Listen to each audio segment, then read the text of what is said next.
Il n'y a pas action. Hello tout le monde, je m'appelle Boclé Martial, mais je suis plus connue sur le nom de Lamboki. Je suis make-up artiste professionnelle basée à Douala et je suis l'invitée de Addiction Act.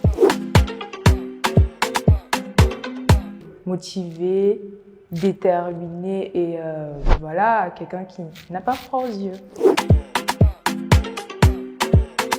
Pour la petite histoire, Slay Simply est né du refus d'apprentissage d'une influenceuse à l'époque, aussi make-up artiste. Et elle m'a donné un prix exorbitant. Du coup, je suis allée taper sur YouTube. J'ai vu comment faire. J'ai décidé d'apprendre le teint. Et voilà, la main est venue. J'ai fait 2-3 formations. Et c'est calé. Je dirais vraiment un mélange de tout. Je suis quelqu'un vraiment, on va dire, très sociable. Je suis quelqu'un de vrai et on va dire aussi très, on va pas dire addict, mais très active sur le réseau Twitter. Donc on va dire, c'est parti de là, ils m'ont beaucoup donné de la force et de la visibilité.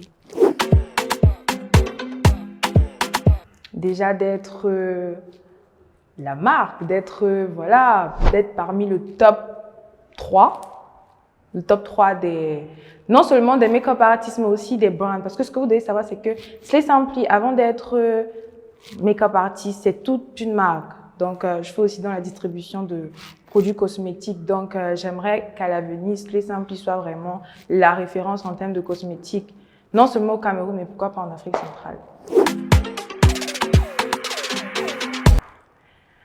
Alors, le profil de l'homme idéal pour moi, déjà, c'est quelqu'un qui sera là pour moi, quelqu'un qui saura m'accompagner et un soutien, mais vraiment un soutien pour moi.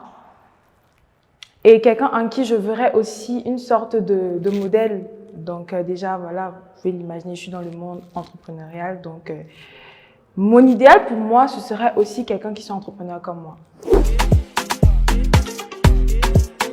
Si, les hommes naturels, parce qu'on ne peut pas tous les deux être extravertis, extravagants. Il faudra le juste milieu. Donc, je préfère quelqu'un de naturel, de simple, qu'on remarque même pas. Pour moi, c'est... Je suis appelée à être dans les strass, les paillettes, etc., etc. Donc, il faudrait quelqu'un pour canaliser tout ça. Il faudrait quelqu'un qui, quand moi je suis au devant de la scène, lui, il est de là, derrière et tout. Pas nous deux au devant de la scène, sous les projecteurs. Voilà.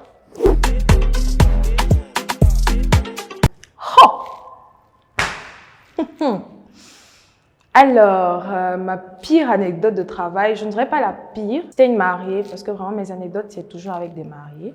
Donc, la mariée me contacte via mon numéro personnel, pourtant il y a un numéro professionnel, et elle demande mes tarifs, je donne les tarifs, etc. Elle ne demande même pas à voir mon travail, déjà elle me tutoie, et elle coupe court, elle dit non, qu'elle n'est pas intéressée.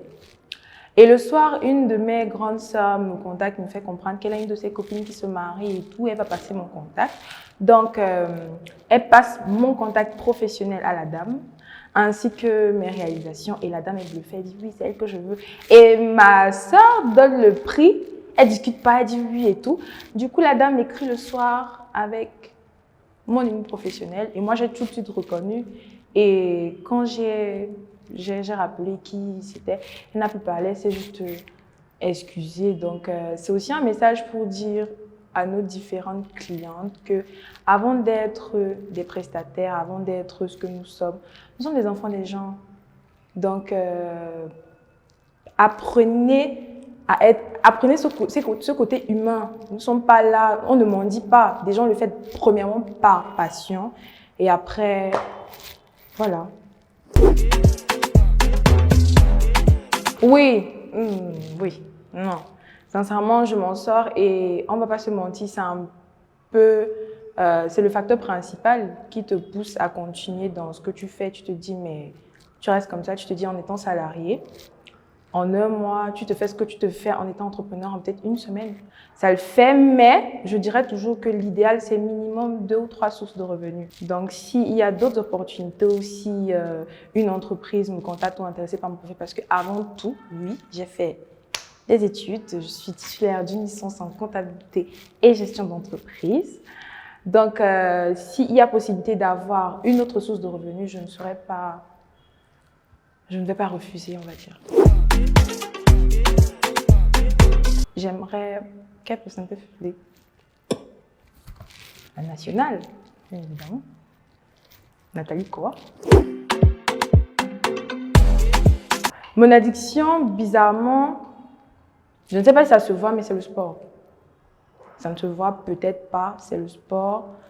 Le sport m'a beaucoup aidée parce que je suis assise. Si j'étais debout, vous allez voir que j'ai un petit défaut à la jambe et tout. Donc, je suis née arquée et j'ai subi 3 opérations. Et on va dire que là, elles sont semblables, mais le mal est toujours profond. Et avant ça, j'étais très sportive. Je faisais minimum le sport minimum 4 fois par semaine.